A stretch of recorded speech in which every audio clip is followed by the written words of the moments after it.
approach to literary research, especially in literature, is a rather limited one, because invariably we are only looking at the content, that is the art or the literature, from this limited perspective of theory, as against the possibilities of the text or the art form in itself. That is, what is there in the text or in the art piece that no theory is adequately sufficient in explaining to us. The way we see the text, the way we approach the text needs to be far more refined and not a mechanical exercise. So this is why I specifically decided to choose topic of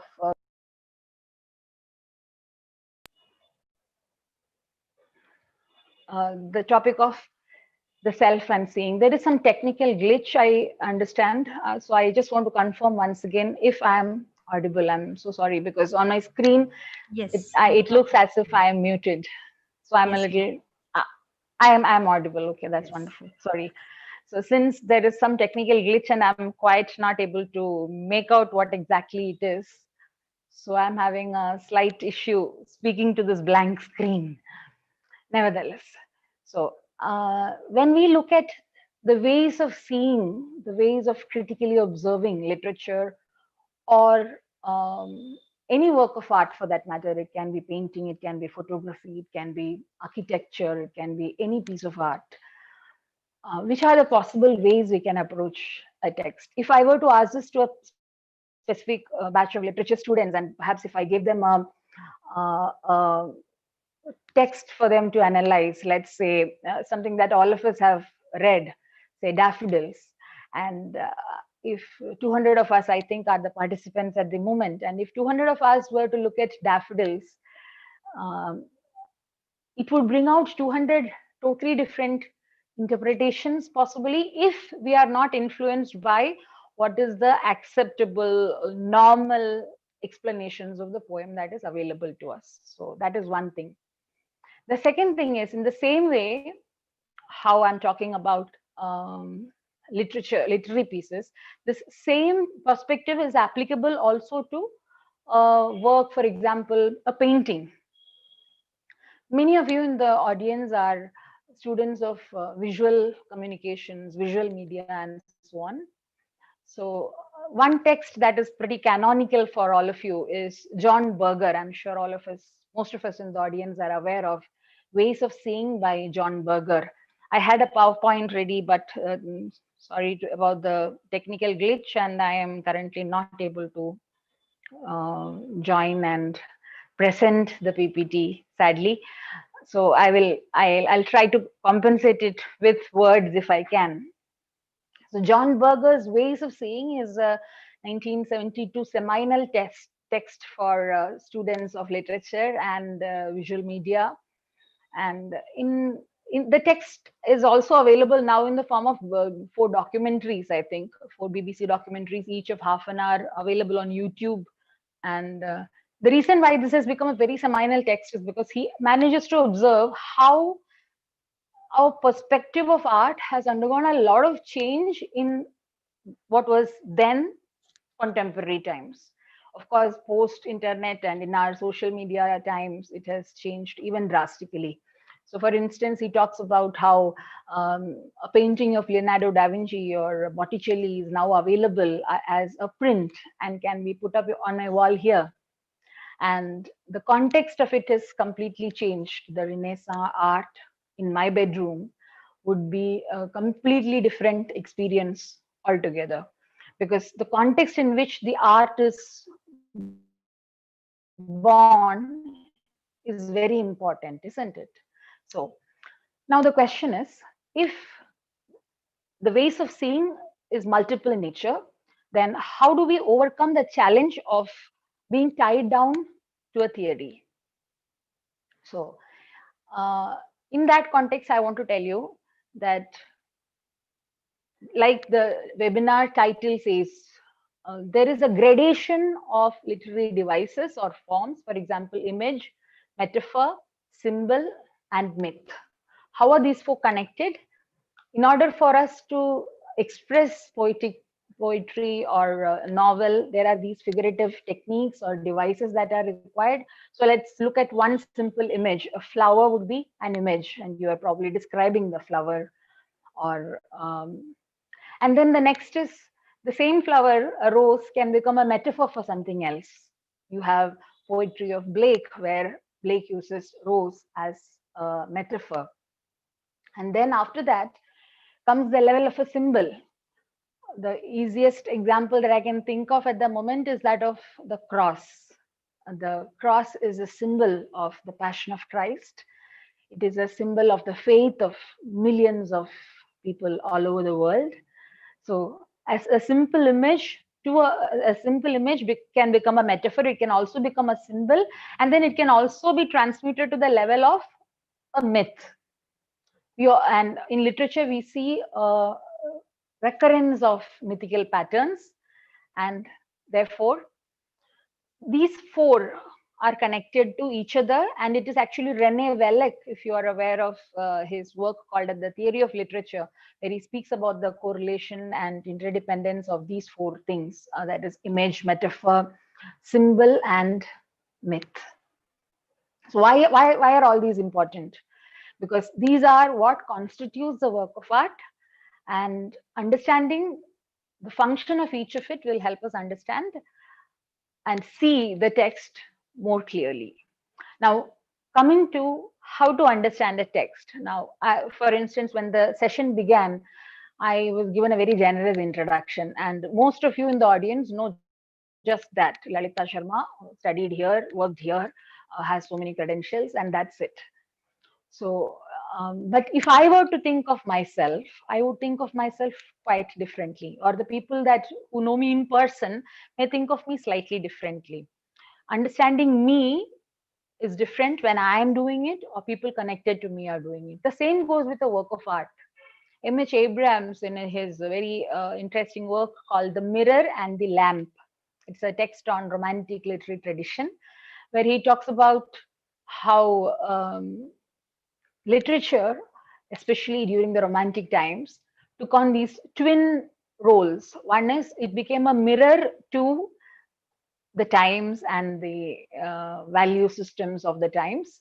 And then on the other hand, it was illuminating. So literature as both mimetic and as well, in one place, when I use the word mimetic, I mean something that imitates life. You see that even in our contemporary times.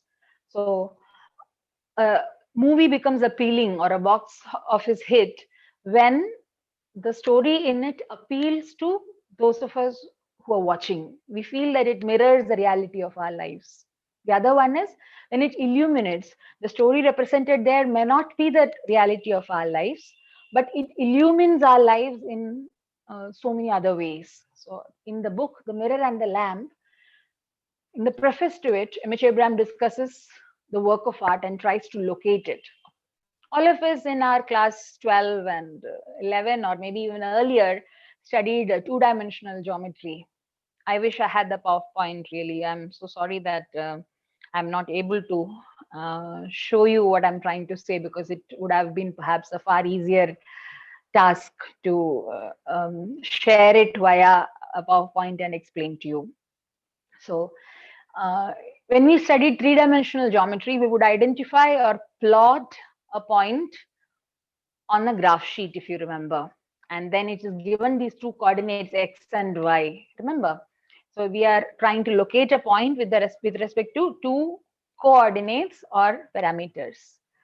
Now, M.H. Abrams says that there are three major parameters with which you can judge or understand a work of art. In the text, he's talking only about literature, but it is, if you ask me, applicable to not just literature, but also other works of art. So the three parameters in the context of which he talks of art is, first is a universe, that is a universe of which the work is born out of. And then secondly, there is the person, the artist who has produced the work.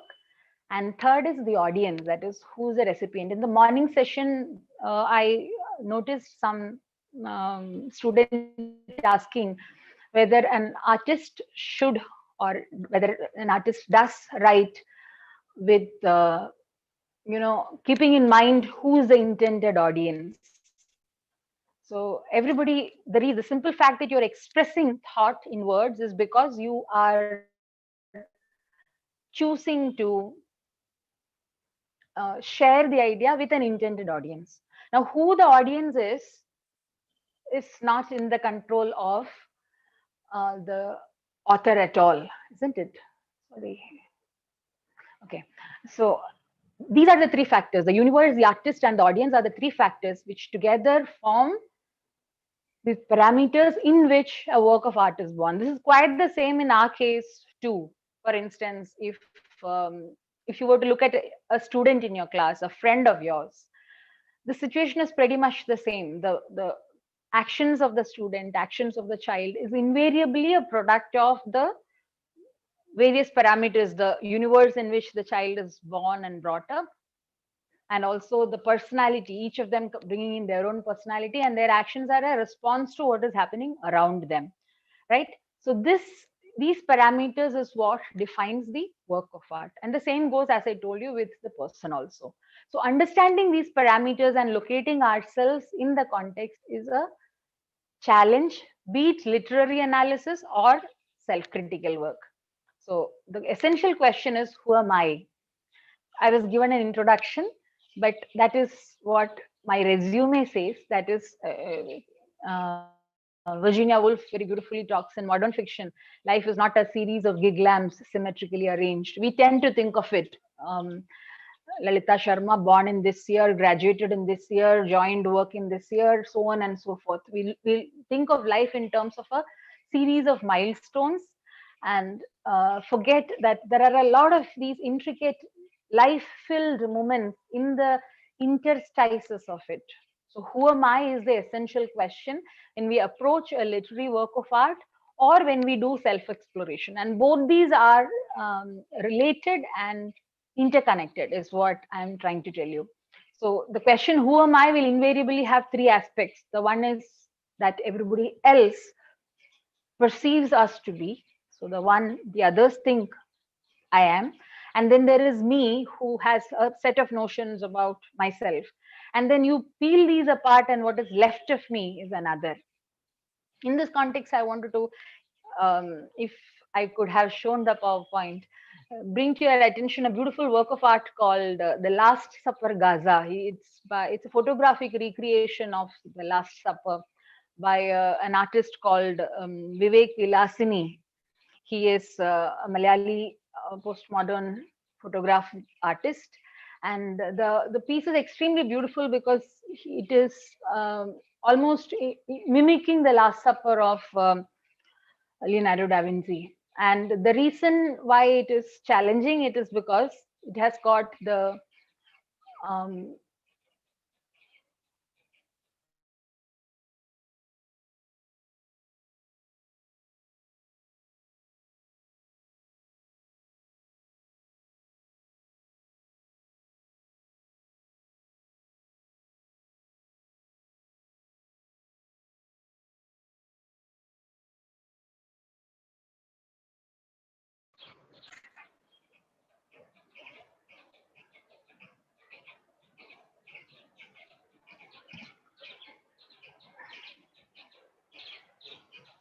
there seems to be a technical glitch. Could somebody help me, please? Yes, ma'am, you're audible. I'm so sorry. Hi, this is a repeated. Okay, ma'am. It's okay.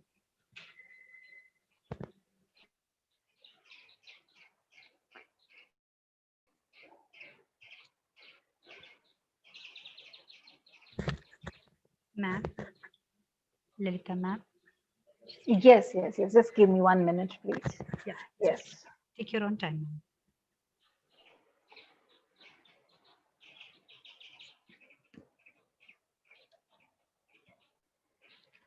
Thank you. Thank you for the patience. So sorry about the technical glitches.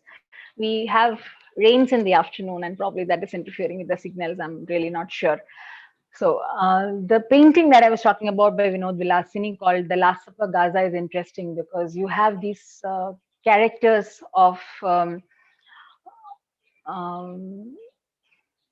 Last Supper on the my painting replaced by women in burqa in dark clothing with covered faces.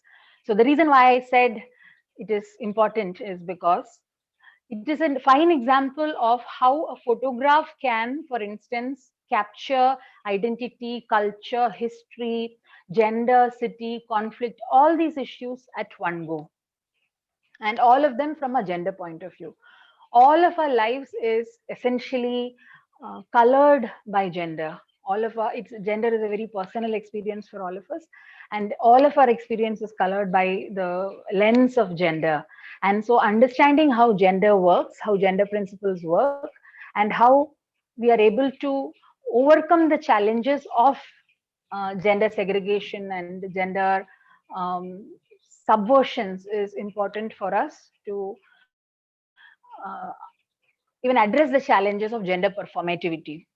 So, one of the things that I want to tell you a story and then go back to the whole theme of the gender. So, this was the first time I had seen a bonsai plant. I had not come across bonsai when I was a child. For the first time, I saw bonsai when I was about 12 years old, and the bonsai was of a peepal tree.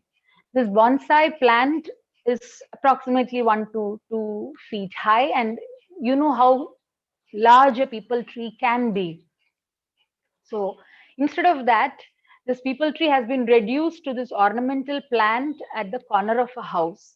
So the person who owned the bonsai, was extremely proud to share how wonderful an art piece he owns. Whereas for me, having grown up in Kerala in the vast suburbs, it kind of made me sad that there is a sapling or the plant with enormous potential to grow into a huge tree, and then you have reduced that to an ornamental, almost grotesque looking piece that can be reduced to the corner of a room. This seemed later on to me like an exact metaphor of the condition of women, because as long as we treat her like this ornamental piece at the corner of a room, we are extremely happy to have her. But the moment she wants to spread out her wings and grow like a peepal tree in the vast, spacious outdoors, uh, we don't have enough space for her. Seems like we don't have enough facility to help her grow. So this is one fine example, metaphor that I felt in the context of gender studies very often. The thing is, every time we experience something, it is important that we try to look at it from various points of view. If we were to go to a jeweler and buy a precious stone, we would invariably try to examine it from all angles possible, all lenses possible, and that should include the feminine angle as well. So, in order for us to be sensitive to seeing the gender issue in the context of literature or art itself, it becomes imperative that we are trained to look for it in the correct way, look right. And we should know that the text speaks to us not only through the characters. Usually, when we analyze a text or a work of art, we look at as I said in the context of M.H. Abrams initially when we began the much interrupted session.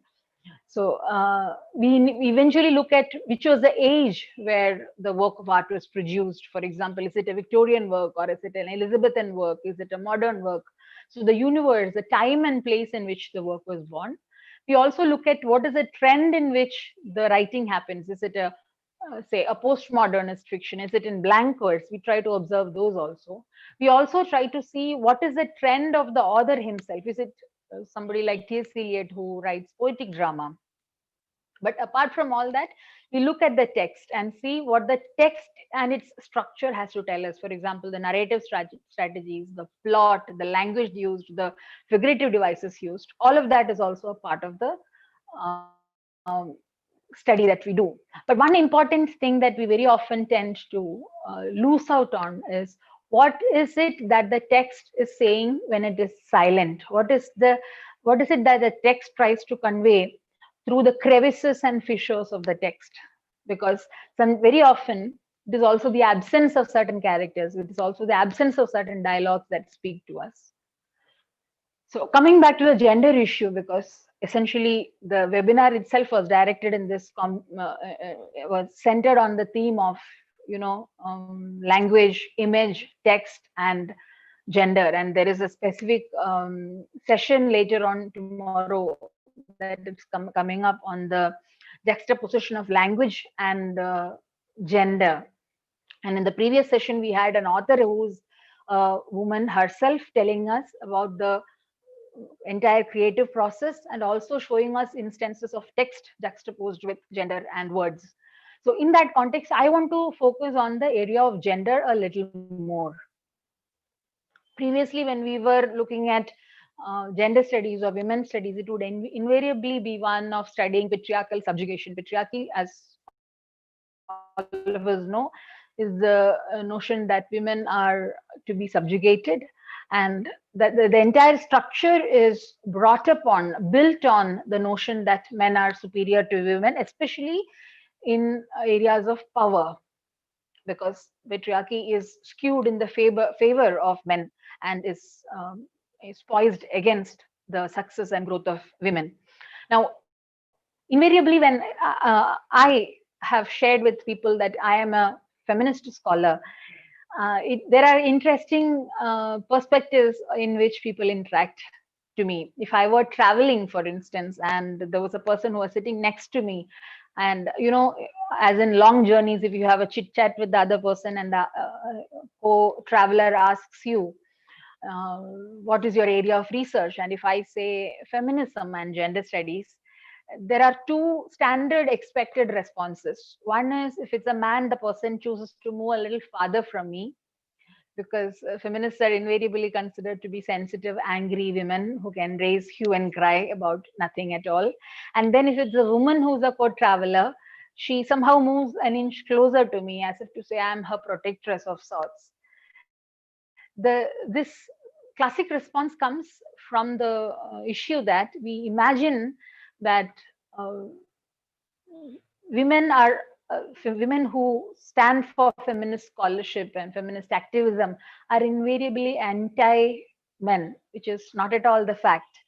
Patriarchy does not favor anybody. Patriarchy is meant to favor the success of men, but in the process of making them have a need to be tougher and somehow rigid and masculine, so to say, they miss out on a whole lot of human emotions that are neither masculine nor feminine, but somehow in our uh, construct, like how structuralists would say, we have created this hierarchical binary. There is, to one side you have mind and culture and reason aligned with man, and to the other side you have body and nature and imagination, which is considered to be feminine and associated with women. So you have these two um, hierarchical binaries in our mind. But gender is, in later years, in the post feminist era, so to say, it has been understood that gender is a seamless continuum, which is why initially Simone de Beauvoir, who's like the demigod of feminist studies, she would say that one is not born a woman, she becomes a woman. Civilization as a whole produces that creature, because there are these gender-based codes that we are taught knowingly or unknowingly. One fine example is um, Sheryl Sandberg in her book Option B and Lenin talks about a friend of hers called Tom. This is a classic management case study that I wanted to discuss. And Tom is a vice president of an organization. And as a matter of policy, in his own words, married Christian man, he decides that he will not meet any female colleagues or vice presidents or anybody for dinner. As a matter of it's a moral choice that he makes, and that invariably means that the people who he hangs out with at the end of the day at workplace are men. And then Sheryl Sandberg says how she pointed out to him that by this rule that he has placed on himself, applied on himself to not meet female counterparts, female colleagues for dinners, official dinners or private dinners or whatever. What he has ensured is that the same opportunity is available to men. And in management business, you know that networking is a big thing. And he has somehow managed to mentor men whom he hangs out with frequently. So a very well-intentioned action has become a gender practice, a gendered practice. The same goes with all of us also. There are certain actions that each of us have imbibed that is not even consciously taught to subjugate us or anything, but we have imbibed those practices which enact gender. And every time we do it, we are somehow ascertaining these codes. And even when we violate it, we are acknowledging that these gendered codes are present. Now, this is how we examine gender issues in our own. In our own simple lives, the way to do it would be to observe how we treat, say, both our parents differently, how the power structure in each of our homes are very different. Or the same goes with parents who treat children of different genders. Can we afford to give the same amount of freedom for growth to both a male child and a female child? We may have a bunch of excuses. We may say it is not safe to send a girl child outside at night, for instance. We may have 100 reasons to explain the process. But what I'm asking is, what are the gendered practices that we do?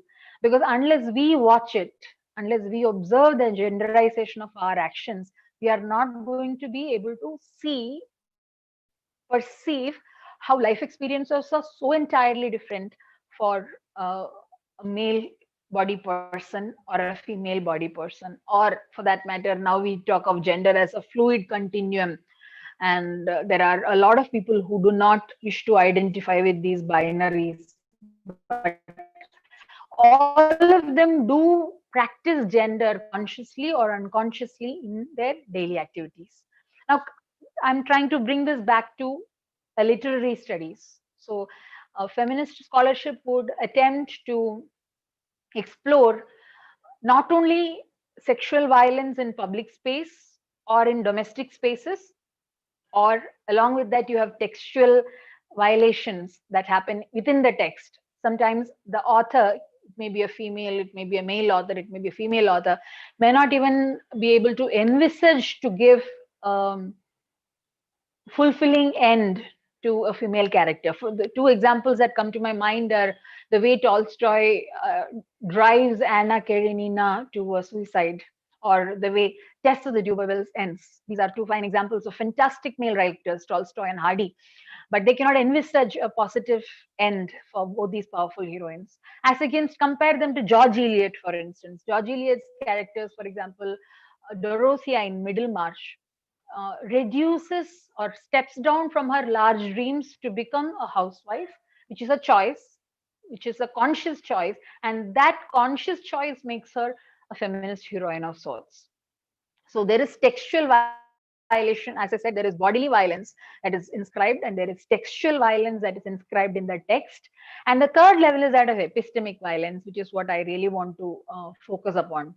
When I talk of epistemic violence, I'm talking about how women are very often prevented from having even access to knowledge of various sorts. This can be seen in any context. In the context of business and management, you talk about the glass ceiling. In academia, for instance, which I'm part of, you see there is a lot of gender bias when you go into the higher reaches. You may find women occupying places still that of heads of departments. But somehow, when it comes to administrative posts in educational institutions, principals, registrars, vice chancellors of universities, controllers of examinations, Senate members, the the whole thing tips, which is funny, because in a typical class, each of you, including me, if you look back at our class composition, it would be invariably girls have a 50% presence, at least in the classroom, and also in the top rungs. But the moment it goes higher and higher, somehow women seem to drop out. I think it's Wangari Maathai. She was the Nobel laureate from Kenya. She said, the higher you go, the fewer women you see, which is an extremely actual fact. So That is because knowledge structures are somehow not made to adapt to more female presence. And another thing is, again, the whole question of work life balance.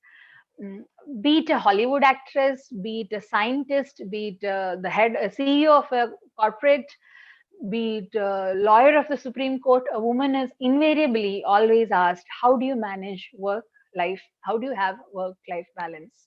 I think the former speaker was also asked the same question. The funny thing is, why is it that this question is never asked to men? Is it that they don't need work life balance? Or is it that men invariably have something intrinsic in them that work and life work and personal life gets balanced? It's not at all the scenario. The scenario is that it is invariably women who are into caregiving roles, be it that when I speak of caregiving, I'm talking about caregiving at both ends, not just child care, also the geriatric care. If there is a bedridden person at home, who's our parent, it be in a family, it is invariably the lady of the women of the house who are more invested into the care of the person or for the household to run smoothly. So as long as the uh, caregiving roles and the running of the family remains as a yoke to women, and it is not about whether the women enjoy it or not, how much ever a woman may enjoy the entire process, it is important that she is also given adequate time, platform, and opportunity to explore and express what is more than these domestic roles. So the the question itself, why is how do you manage work and life, it shows that there is a lot of skewing for especially women. The question should not even be there. Just as a man manages to run the household, should manage to run the household and workplace, so should it be for a woman to work and have a family with ease, complete ease. So from this is how it happens in our domestic and public spheres. How does it transmute to a literary text? How do we know what is a feminist literary text, or which, or for that matter, not just text, any art form? Should it be written by women, or should the intended audience be women, or should it have an explicit women theme in it? The interesting thing is the two words gender and Ran are etymologically derived from the same root. I have a great fascination for the etymology of words because they invariably tell us the origin and history of how the word came into being. And not just that, it also informs us the possibilities, the varied possibilities of meanings that a single word can acquire. A word is like a vibrant thing that can take on many meanings. This also, as a detour, I want to talk about why this is extremely important in the context of acquiring greater vocabulary. Again, a question that I heard in the morning. Is it important to have more words and new words? The point is, there is no two words that mean the same, right? Each word means so different. A shower is a different from a drizzle, is a different from a cloudburst, is different from a rain, because I have rain at the moment. That is why I'm remembering the word. So each of these mean completely different things. And unless you know a variety of words to represent the exact texture of the feeling that you have, you wouldn't go far, isn't it? So, which is why vocabulary is important, word is important. Coming back to what I was saying, the words gender and Jan. So, art which represents women is qualifies to be called a feminist work. It need not be written only by women. For instance, my doctoral research work was on Shakespearean drama. Um, Whenever I mentioned that my work in PhD was on Shakespeare, and most many of them are confused that why should there be another Shakespearean play, study on a Shakespearean play at all? The reason being that the plethora of people, especially women characters, that Shakespeare managed to accommodate in his dramatic world, and the kind of endings and the kind of expression that he managed to give each of them. You have Lady Macbeth, the fierce, active, she wields agency. Lady Macbeth kills one person, Macbeth, the central eponymous hero, kills at least four or five uh, characters in the play, but somehow Lady Macbeth becomes a witch, and Macbeth remains a fallen king who had a lot of ambition. Now, that is the skewedness that Shakespeare is trying to show us with the help of the play. This woman killed Duncan, Lady Macbeth kills Duncan in order that her husband becomes the king according to the prophecy of the witches. So that is the point. So that one killing of this Duncan who was asleep makes her a witch. So you have Lady Macbeth at one end, and then you have a powerful, beautiful character like Cleopatra. She is not historically accurate in Shakespearean dramas. Cleopatra is one of the most powerful empress we have had in ancient Egyptian civilization. We have had similar powerful characters in Indian contexts also. We have countless number of, I don't even know why is it that they are not even often mentioned in our gendered discourses. That's another issue that I wanted to bring in. Somehow, all, in our entire corpus of literary research and same way art studies, all of philosophy and human thinking that we have in India is so Eurocentric, so derived from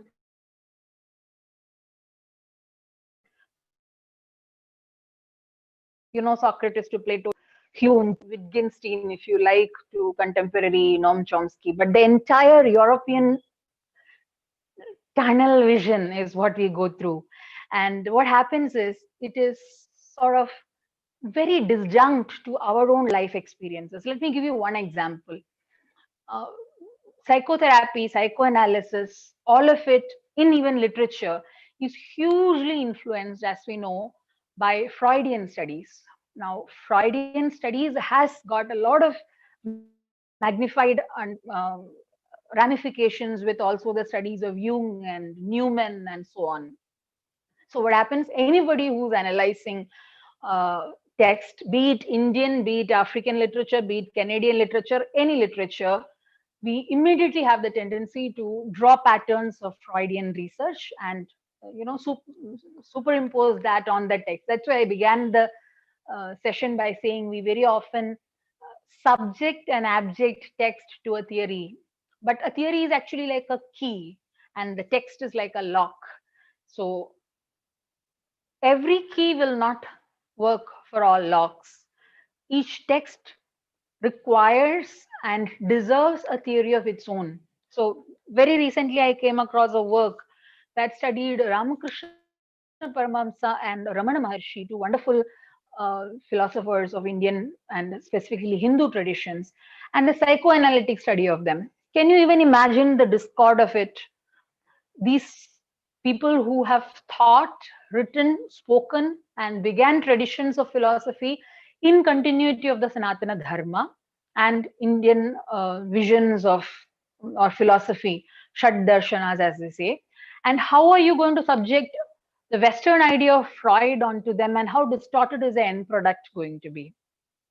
So, which is why I'm coming back to say that the entire reason why feminist research for that matter or any academic research seems so stunted is because we are trying to subject our studies through this very limited purview of Eurocentric research. So what I was trying to say is that we have powerful women characters in our own contexts. It can be in our specific locations. For example, Kerala has a very rich tradition of female empowerment, women empowerment. We have a lot of female heroines in our local folklore, in our historic context. The same goes with every other state, or for that matter, the presence of women in the context of freedom struggle or national movement, or and so on. And none of their struggles seem to even attract the attention of the scholars, whereas all our understanding of the theory and practice of all literary research is necessarily from the examples of European, American examples and philosophers. So, if we were to look at a feminine quest for self, that is based on our experience, that is your experience and my experience, it would be important to understand some of the patterns of female experiences. Now, this is not something that is typical to the women in the audience. It is applicable as much to men in the audience, because it is for us to acknowledge that, I mean, we just have to realize, recognize, and acknowledge that there is a bit of us which is extremely feminine, and there is a bit of us that is extremely masculine, and each of us have it. And just as there is a continuum of the feminine and the masculine energies, there is also a need for us to address both halves of our own selves. So the feminine quest for being, be it for men or women, will invariably be connected to a woman's typical task of role playing. And also, she undergoes a lot of construction and reconstruction of self. For instance, there is um, this mandatory uh, kind of migration that all women experience in the context of, say, marriage as an institution. So they are forcibly made to relocate ever so often in the context of, it is not the willing migration that one does for the sake of, say, education or career. That is entirely different. But this is kind of plucking yourself from what is your natural habitat and implanting yourself into a completely new tradition sometimes. And every tradition invariably is about a set or code of conduct, isn't it, or a belief system for that matter. So you have in if you ever to translate this into Indian context, I would say that every woman is somehow having to go through the dharma sankata, or the conflict of having to give up her dharma, that is her sense of being. So this is another challenge that I wanted to bring to. And what happens when we try to amalgamate the feminine and masculine, be it inside of us, be it outside of us? Androgyny is what, there's a term that, for instance, Virginia Woolf uses. And in androgyny, you would see there is harmonious coexistence of the masculine and the feminine principles in the individual, leading to an inner balance. And this is what would lead to a paradigm of sympathy and distance, which is very uniquely a feminine experience. And in interpersonal relationship, what this will manifest as complementariness. And it will facilitate a lot of communication, unconditional acceptance, and a dynamic equilibrium between individuals.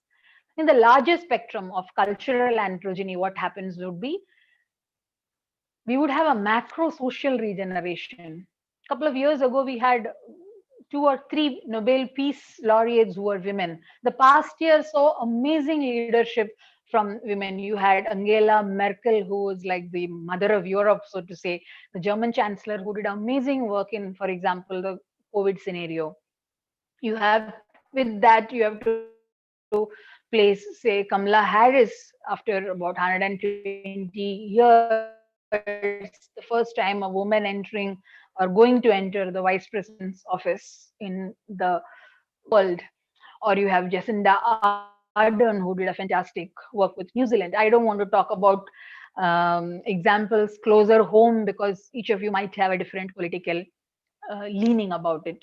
But what I'm trying to say is that women in powerful leadership have shown what it is to have a, a different framework of development, a different sympathetic framework of development, and also femininity in leadership and in the larger cultural context shows us that there is a creative purposiveness that is possible than what is possible when only male rational discussions happen. So from this, I want to tell you, I want to kind of deviate to go into the aspect of how I propose through this discussion to incorporate what I call a different way of approaching literary theory, or feminist literary theory, as well as feminist individual experience. So there is a very common story, especially in Jain philosophy, the stories of six blind men looking at the elephant. I'm sure all of you have heard of it. Six blind men look at an elephant.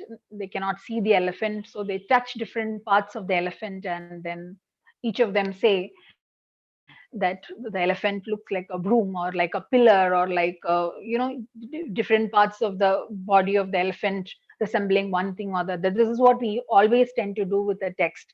We approach the text, we very limit with a very limited perspective. We invariably go to it with the help of text or individual for that matter. We approach it with a very limited perspective, see what it is, and then say that this is the final meaning, this is the final product, or this is the final takeaway from the text or the individual. So one of the possible ways we can handle this is to watch.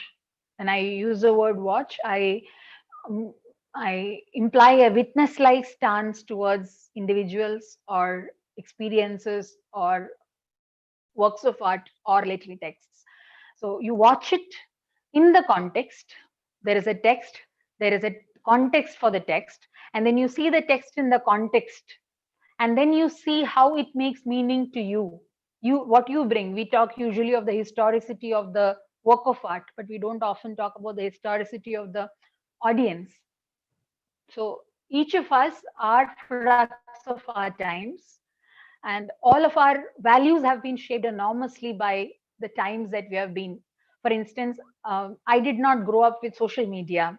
I grew up at a time where internet and televisions were not so popular. It was still rare. This was the pre LPG, pre liberalization, privatization, globalization time. So my texture of my childhood, the texture of my bringing up is completely different from the one that, for instance, you all have. The attention span being so less compared to what was there earlier, because the average attention span by which you most of us in the audience would live is the time of one scroll on your screen. The moment the image and the text is gone, our attention has shifted to a new um, context. So we don't watch anything enough, as in, there is so much of content out there, and none of it gets as much attention as it deserves. And sadly, we are only consuming the content that is available there and not creating enough. So watching ourselves in this process is one thing, and watching the product per se is another thing. And also, I want to look at this word watch in a closer way. If it is a text, you watch the words of the text. If it is an individual, you listen to the words of the individual. And if you are the speaker or the creator, you watch out for the words as well. So watch your words. And same with actions. WATCH. I want to go by each word. W for words, A for actions, T for thoughts, C for character, and H for heart. Approaching a literary text using the watch would be to observe and see what the word, what the text per se has to say. And then it would be to observe what the character does, what is the action of the character. And then the next would be, what is a monologue, what is the inner world of the character, what is the thought of the character. And then the character per se, and character as against reputation. We talk about reputation very often and mistake it to be character. Reputation is what others think of you, character is what you think about yourself at the end of the day. So uh, and also it is character that comes through various actions, especially when you are not watched. So you look at the character of the character, be it you, be it an imaginary character from the text, or be it another person. And at the end is the heart of the text. Invariably, as all of us would agree, a text that stands the test of time is one that carries in its heart a very humanistic message for all of us.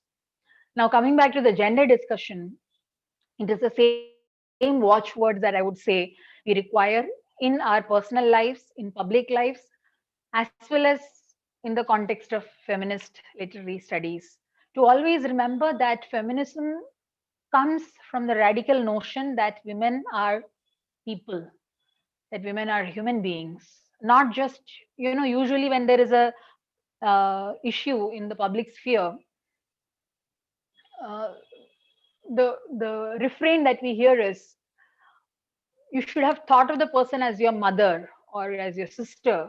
Why didn't you think of it? The point is, Even if the person is not your mother or a sister, the person is a human being. And to possess life is to offend life.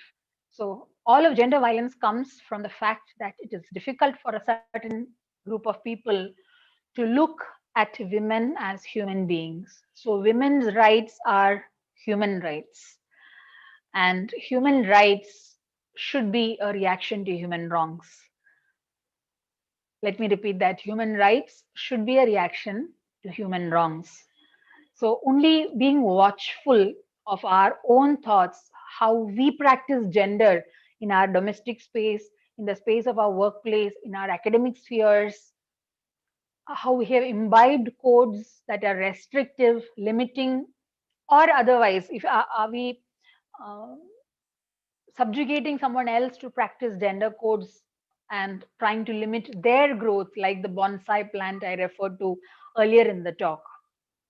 So, being watchful, watching out is the most important aspect of gender. And this is the watchfulness that I was talking about when I chose the theme of seeing and the self and seeing. What you see in the text is what you bring to the text. What is the light that you are bringing into the text? There is no notion of a virgin reader. In the context of reader response theory, we very often hear the term of a virgin reader. There is no concept of a virgin reader. We always bring to, if I'm reading, for example, let me tell you how, for instance, if I'm watching the movie Haider, many of you must have watched, it's a beautiful adaptation of Hamlet by Vishal Bharadwaj in the context of the Jammu and Kashmir, the Kashmir issue. It's a beautiful movie. And when I'm watching Haider as a Shakespearean scholar, I have a whole story, I have a whole narrative that is running in the back of my mind. Monologues and scene shifts of Ophelia and Hamlet. I am partially seeing Shahid Kapoor acting the role of Haider, but in my mind is the Prince of Denmark, the Hamlet.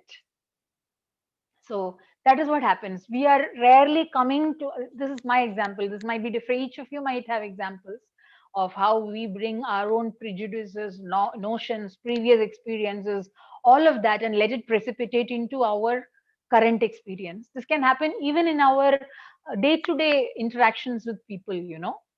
We have a notion about, for instance, you think that a classmate of yours is not good enough in studies, and how much ever hard the person works and tries to better her grade or his grade, you still have this notion that she's last, he's last, or not creative enough, not bright enough, not confident enough. We carry these prejudices, and then somehow we help in perpetuating this expectation that we kind of manage to reduce that person into this notion. So unless we somehow, so as I was telling, there is no notion of a blank slate, tabula rasa, as they say. We always bring our notion, we bring the light to the text, we bring the light to the art. So the essential meaning of the text, the essential meaning of experience, literary experience or human experience, is within us. So it requires that we clarify ourselves in order to see better, in order to watch better, in order to perceive better. So, two texts that gave me this an idea to approach this was, one is a phenomenological study, but the other is a beautiful text in Sanskrit called Drishya Vivekam. Most of you might have understood the phrase as I said it. Drishyam, not the movie. Drishyam is the scene, what you're watching. Drik is the person who is observing. I am bringing light to the um, drishyam, that is a scene that is in front of me. And to be conscious of this witness mode of me perceiving the art or the person or the literary experience is crucial for us to understand what is it that we are missing out. So unless we are looking for gender issues, we very often take it for granted that there is no gender issue at all. And this is not just about gender studies. This can be also about Marxian studies, for example. This is also true with deconstruction of works, for instance. The light we bring to the text, not necessarily following these theories, but even independently, what is the light that we bring to the text? It is extremely crucial to understand. I wish to stop here at the moment because without the PowerPoint, I'm not sure how effective I was in communicating this. So I would rather take questions at this moment if anybody has any, so that I understand that areas where I think I should bring more clarity. Could I have it? Yes, ma'am. Yes, thank you, ma'am. Your Thank you. session was, of course, indeed and very innovative.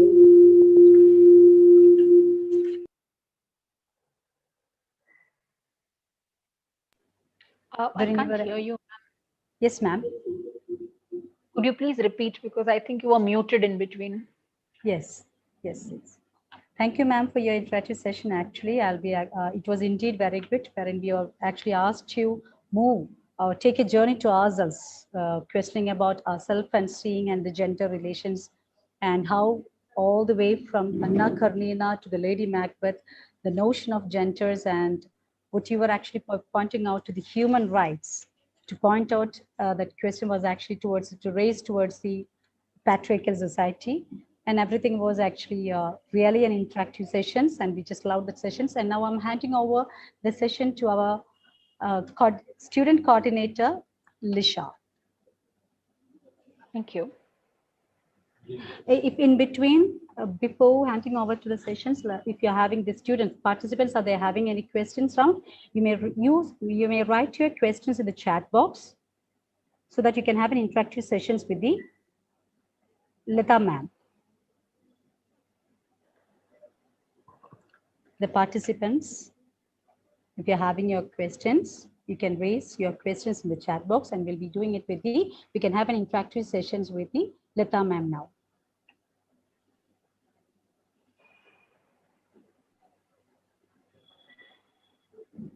We have allotted this session, this timing for the Lita ma'am there to have the interactive session.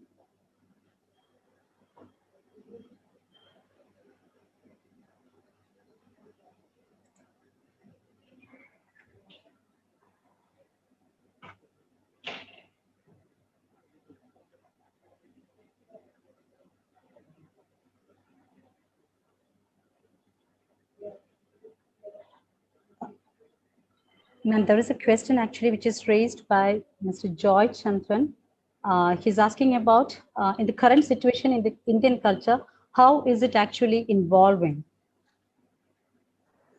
I suppose the question is how is feminist studies or literary research of a That more personal kind relevant in Indian context of our times? Is that the question? he hasn't actually, Mr. Joy Chandran haven't actually pinpointed to which session it is. It is a general question, I think so. For the current situation, Gender issues are ever relevant because every man and every woman have been influenced by gender codes. So we see a lot of violence in public spaces, for instance, against women. I am not a sociologist, I'm not a feminist activist, which is why I choose not to bring instances to show examples of violence against women. There is child marriage, there is female trafficking, there is abuse of girl child, there is female infanticide, there is domestic violence in each of our neighborhood, which has gone up by leaps and bounds during the lockdown session when there are a lot of men who have become unemployed and are staying at home, and domestic violence is a show of personal weakness and not of strength. And there is abuse at workplace, there is a whole lot of issues such as locker room talks that furnished in the that surfaced in the context of uh, teenagers in Delhi. There is a lot of violence against women that happens in cyberspaces. There is enough and lot of moral policing that happens against women in the context of what they wear, where they speak, where they go, what time of the day it is. Women are often reduced to choosing their career options, their activities based on the fact that they are women. Women are very often paid less, which means men are paid more for being men, right? So, how is all this not relevant to our times? Yes, ma'am. There is one more question which is raised from Kavita Krishnadas. And she's asking the question, what are the personal challenges that you face within yourself while addressing the gender issues? Yes, thank you for that wonderful question. I want to point out this is a beautiful thing. I want to point out three things. First is I realized that I have a lot of bias. So I was a teacher till about 2 years ago. And when I took a career break to attend some of my personal matters. But before that, as a teacher, when I had students, both boys and girls, I realized that I personally expect women, girls, to perform far better than boys. Now, this comes from the bias that I can do it, why can she not do it? Whereas when it comes to boys, invariably the attitude is boys will be boys. You know, I realized I have that as a teacher, and I'm ashamed to admit it in a public forum like this, but I work on it. I worked on it, and especially when I started working with teams that involve both men and women, and if I, whenever I have had to lead the team, I take extraordinary effort to ensure that my sense of judgment for both men and women remain the same, and that a woman should not have to be more than perfect to be treated as a human. So that is one example that I want to say. The second example that I want to say is that I personally thought that I grew up without having any gender challenge because I am a cisgender person. I conform with the gender I am. So, and I enjoy being a feminine woman. So I did not have issues of that sort. And I also had parents who never told me no because I'm a girl or a any issue that they said no to me now as a girl would be issues to which they would have said no if I have would have been a boy as well. So I personally thought grew up without the challenges of gender. But one thing I realized is somewhere in the middle I started developing interest in studying Indian scriptural traditions. So Vedic studies, studies of Indian Shaddarshanas, some of these would have come naturally to me if I were a boy in a certain community, was closed to me because I was a girl in the same community. For instance, what I'm trying to say is that I don't know if this is applicable for other communities and religions. I do not know of many women who have chosen the path of theology, etc., who have studied theology per se, far lesser in number than men who excel in these areas of doing hermeneutic studies, exegesis studies in any religion, Christianity, Judaism, in Islam, in Hinduism. So some of the traditional areas of knowledge were shut to me simply for the fact that I'm a woman. So I had to make my, forays of my own into these. So that is another area that I want to talk about. The third thing is invariably the challenge that the personal challenge that every woman sadly in India faces of molestation in public spaces. I am afraid that not a single woman in the audience today will be able to say confidently that I was not molested.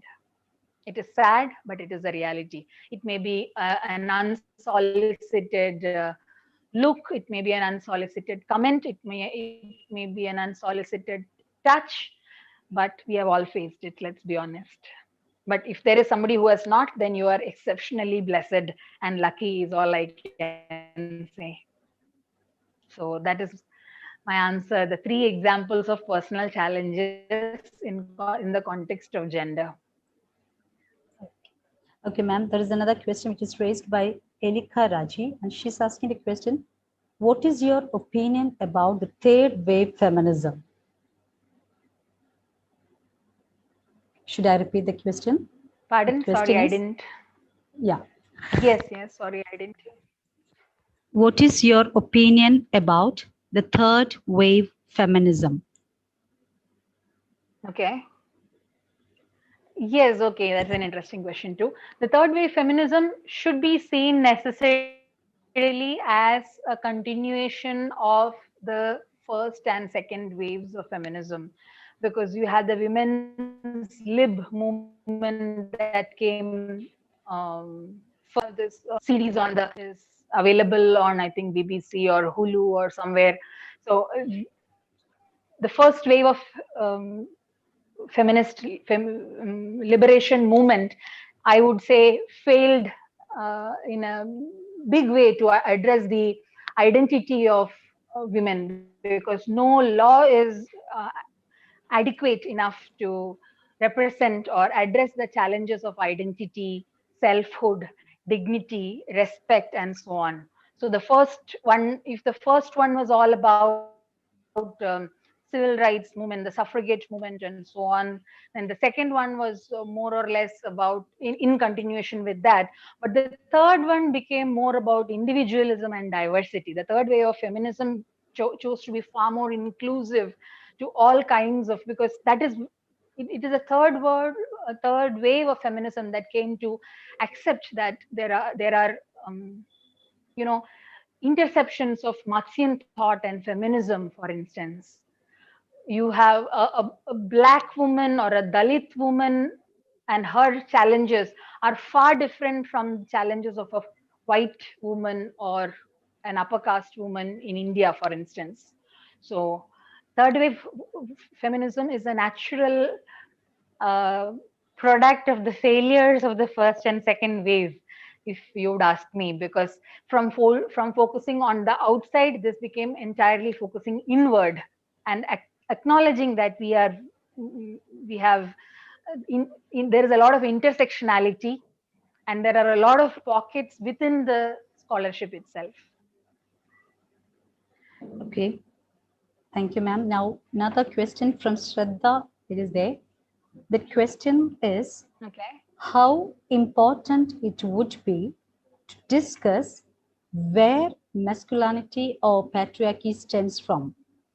Not exactly the justification of oppression, but do you think there must be a unifying theory on why patriarchy? Does it have to and do with the authority of men themselves? It's a bit No, I complicated do think that question. patriarchy, not at all. Yeah. I think it's a very interesting question. I think patriarchy has a very logical origin. The origin is from the idea of the division of labor. Let's talk about how we were a couple of thousands of years ago. Invariably, the woman was seen as far closer to nurturing, because it was very visible that she carried the child, gave birth to child, and nurtured her child from her own body. So her role of nurturance was very important. And at the same time, the other division of labor was that you had somebody had to go fetch food and guard the family and so on. So the very physical activities that happened of guarding the tribe, the family, and so on. So it is the division of labor that definitely began the patriarchy. But the whole point is we are not a society like that anymore, that excels simply based on physical prowess. And women's role is not merely childbirth and nurturing. It has become far, far more important and widespread than that. And we realized that if we were to reduce a woman to only doing these, childbirth and nurturing, then, for instance, you have the beautiful book of Margaret Atwood, The Handmaid's Tale. I think Amazon Prime or Netflix, one of them have even brought it out as a series, where a woman is reduced to being um, child birthing, child rearing machine. We are far more than that, right? That's why we essentially said feminism is a radical notion that women are human beings. So I think that division of labor is where patriarchy stems from, but it's high time, since we don't live in the Stone Age anymore, and physical prowess does not mean that we succeed in life. So therefore, it's high time that we give way to equality and equity. Thank you, ma'am. Now, the next question is actually raised from Ashwin Joy. What Okay. does feminism actually mean? Do the feminism claim for equality or equity? Oh, that's very interesting. Yes, equality is almost a utopia, wouldn't you say? Equality is desirable, but equality is almost a utopia because we are all endowed differently in terms of caliber, talent, and so on, which is why socialism is no more, I would say. So, equity is ideally where we should aim for. Uh, but the point is, you shouldn't just being a woman does not imply that I would have to undergo additional set of challenges to reach the same goals, aspire for the same goals as a man would. So I would say equity. So another question which is raised from Dhruva is actually the given the Okay. notion that, yeah, the next question is actually raised by Dhruva. Okay. Given the notion that sex is a sort of fixed and gender being fluidic, would it be appropriate to say that the society discriminates dynamism based on the sex of the individual than that of the gender? Okay. Biological sex is thought of as a given, and also that you would require medical interventions to make a transition very often. There are people who are non-conformist, like not a cisgendered person. There are men who feel caught up. There are male beings feeling caught up in a female body, and vice versa. So very often it's very easy for us to mistake and assign the sex of the person to be the gender of the person, whereas the gender of a person is something that you would really understand only when you even interact with definitely gender is far more dynamic than sex, the term biological sexes. I would agree. Yes. Thank you, ma'am. Then another question, which is from Abhirami K. If Okay. a woman is asked to choose between her career and her family, what would you think should she choose? And why are I women would often asked to compromise accordingly? I would only tell you, please choose yourself. The choice is to choose you, what makes you you. I, for one, cannot survive without my career because I identify with literary research and teaching as the passion of my life. I derive my meaning from research and teaching far more than any role as a sister, sister-in-law, wife, mother. I don't know how many ever you can give me. All those roles are far secondary to me than my career. But for a different person, it might be pretty different. There may be another person who may be excellent in academics and is probably capable of doing fantastic things, but chooses that her identity is centered on being a mother. So I wouldn't really be able to tell you what is the right thing. No, and as to the second part of the question, nobody should be able to tell you what you should do. As an adult, you should have to choose for yourself. You can observe lives of people who are outside. And another thing is, these are not necessarily mutually exclusive at all. That's what I was telling initially when I was talking about work-life balance. Sadly, it seems as if a woman needs to have a career, she has to have a broken family, which is not true at all. Or that if you're somebody who has to give all your efforts into family, that means you necessarily should not have to do career. The whole point is that work-life balance and career family choice should be as much a responsibility of man as it is of a woman. If every father who goes to office also has the responsibility to pack the lunchbox and dress up the child and drop them at school, the work of the mother would be far lesser, wouldn't you say? So I would tell you to ask yourself and then make a choice. The only fundamental rule of thumb that I remember is that your career will not wake up after 20 years and be disappointed with you, but your partner or your family can turn around and tell you that I'm very disappointed with you. So please make your choice wisely and correctly.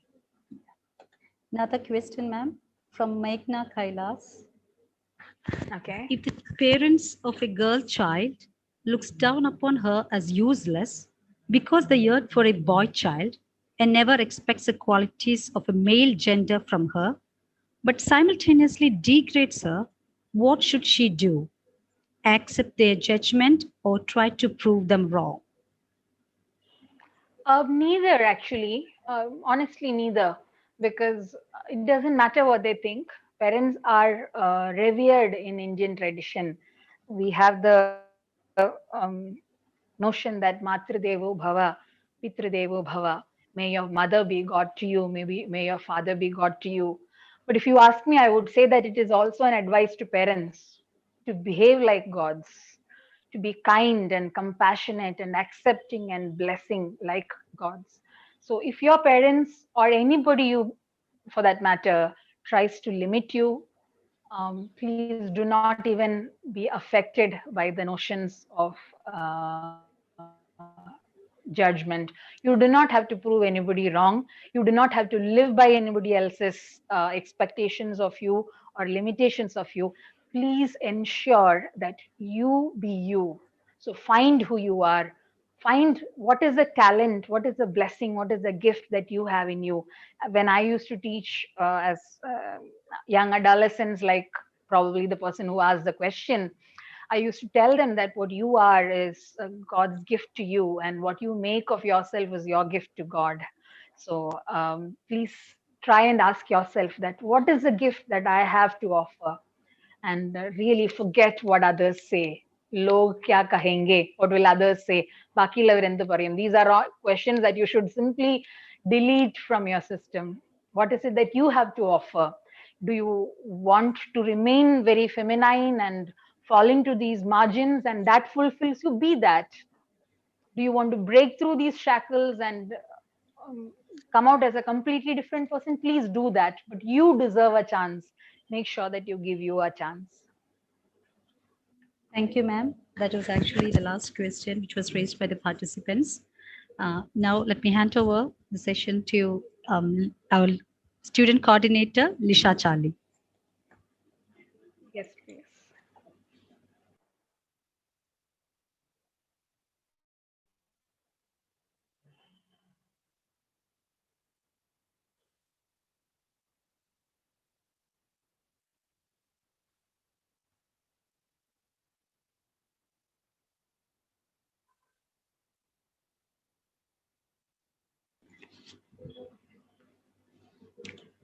Thank you, Martina ma'am, and thank you, Lalita ma'am. You have provided us with great insight, and I'm sure your messages have moved all the listeners. I now invite Elika Miriraji of BA English Final Year for the vote of thanks.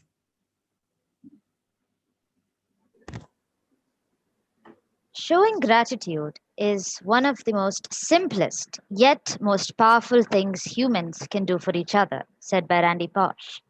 Good afternoon to one and all present here. I, Elika Meriraji, am here to express few words of gratitude. First and foremost, I grasp this chance to thank our speaker for the session, Dr. Lalitha Sharma R, for sparing few moments of her time and for being with us.